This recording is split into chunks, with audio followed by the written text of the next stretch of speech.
அங்க உள்ள அம்புட்டு வடக்கு கர்நாடகால இங்க வந்துட்டே. அப்ப அங்க யாரு தான்டா இருக்கிறா? ஆமா, தமிழ் தெரியுமா உனக்கு? தமிழ் தெரியாதண்ணா. ஓ,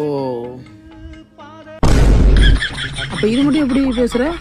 இது மட்டும் தெரியும். ஓ, ஏய், இது மட்டும் எப்படா தெரியும்? கேட்டா மட்டும் பேசுவேன். அடனோ போனா வைக்க. கொஞ்சம் கொஞ்சம் தெரியும்ண்ணா. ரைட்டு, நீ தமிழ்நாட்டை எடுத்து விடுவாடா. இந்த மாதிரி இடத்துல போன அடிப்பாங்க. இந்த காலத்தில் மிஸ்டு காலம் வர்றாங்க.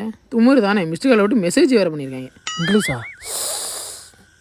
மிஸ்டர் அனில் குண்டே, இங்கே வாங்க. உங்கள் தம்பி ஏதோ மெசேஜ் பண்ணியிருக்கான், படித்து சொல்லுங்கள். அண்ணா, எங்கள் அண்ணனுக்கு தெரியாமல் 1 GB டேட்டா போட்டுவிடணும். அவன் எனக்கு தெரியாமல் டேட்டா போட சொல்லியிருக்காயா? ஓ அப்படியா?